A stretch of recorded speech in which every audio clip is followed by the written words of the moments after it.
So in a law of polygon, what we are seeing is, in law of polygon, we see there are 5 forces or 4 forces in few of the colleges.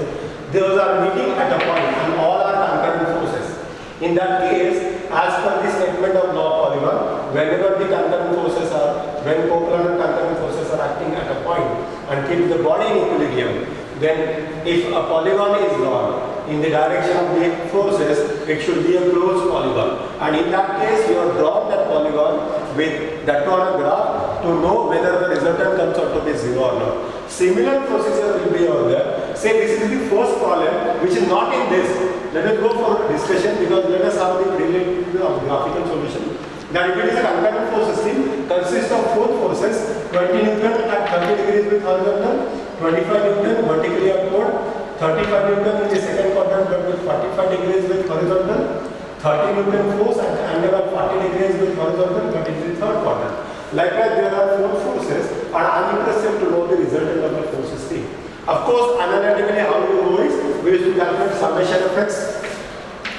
In that summation effects, we used to say 20 cos of 30, this will not come, minus 35 cos of 45, minus 30 cos of 40. Some value will come, maybe plus or minus, we used to say whether it is rightward or leftward in the quadrant. Similarly, we used to calculate summation of y. In that this will be 20 sin 30 plus 25 plus 35 sin 45 minus 30 sin of 40.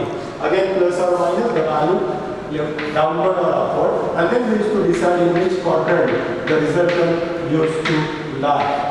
And accordingly, we are saying the resultant is in that quadrant at some angle whose magnitude is root of summation of x square plus summation of y square. Wherein if I say the alpha is the angle made by the resultant always with x-axis, then it will come out to be tan inverse of summation of y by summation of x. So this will be the magnitude of the resultant, this will be the direction of the resultant. Point of application in concurrent force system, needless to tell that it will be passing through the same point. So this exercise already we did. But if you have to draw the resultant of these forces which is not 0, what you have to do is on the graph paper you have to draw the same diagram with the scale for angle. So this diagram will be called now as the space diagram. Okay, and now we have to start with the vector diagram. Suppose if I start on the graph paper somewhere here with this point and the angle is at 30 degrees. So I will draw a line parallel with a ruler to this, or I will measure the angle and I will draw a line, and on that let us take a scale of 1 centimeter is equal to say 10 Newton. Okay, so 10 Newton is indicating this much. So over here it will come out to be 1, 2. Why? Because 20 centimeters. So here it will end up with, so this is the first force, 20 Newton force. But here first of all we have to start with the Bose rotations. And we go in an anti-clockwise direction. So with the Bose notations I will go AB as the 20 Newton force, 25 I will designate as BC, 35 I will designate with CD, 30 Newton with DE, and somewhere EF or EA will be the resultant. So Bose notations will be our step 1. Step 2 will be, of course, the vector diagram. So we have started with AB.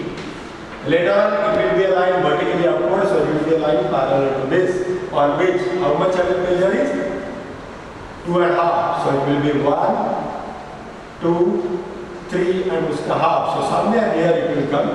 So on the graph, that line will reach up to this point, which will be a point say C, which is 25 Newton force.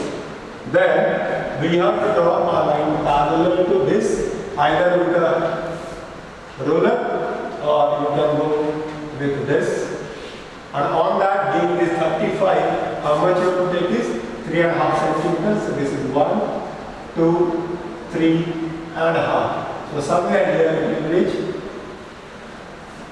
So this is your 35 Newton force which has reached to say D, and the last line will be drawing parallel to E, or say D force. So the line will be parallel to 40 degrees somewhere here. So we draw a line to this, and how many centimeters? Say 3 centimeters. 1, 2, and 3. So somewhere here it will end up with, this is 13 Newton and E line. Now where is the resultant? Resultant is the line joining first point with last point. So this will be the direction. Always remember the resultant direction is line joining first point with the last point. So when I draw, so you have to draw this line and measure this distance. When you measure this distance, say if in terms of this it will be 1, 2, 3, that is 30, 40, 50, and around the 60 the resultant will come up with the magnitude. So whatever the number of centimeters multiplied by 10 will be the magnitude, and for the direction the alpha is to be measured with horizontal. Here you have to measure the angle, that will be alpha. So this way we will get the magnitude as well as direction of the resultant for a coplanar concurrent force system, which is not the case, but just I am telling you to have the overall idea of graphical solution. Sometimes the student will ask if I want to know what is summation of x and fy. Just draw a line vertically from here, draw a line horizontally from here. Whatever is this will be summation of x, and whatever is this is the value of summation of y. So summation of x and fy. So in centimeter also go.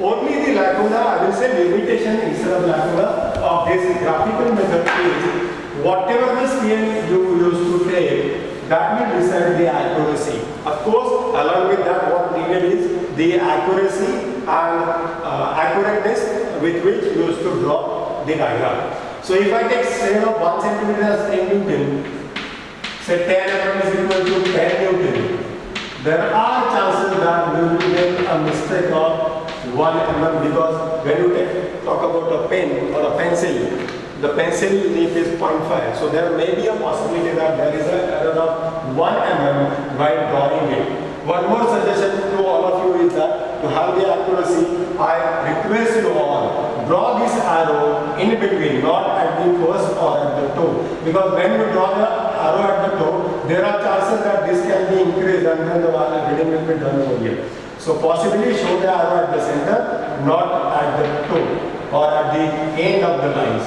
That will also reduce your error and have the accuracy of the angles. Possibly you draw this with very correctness, or you can measure the angle.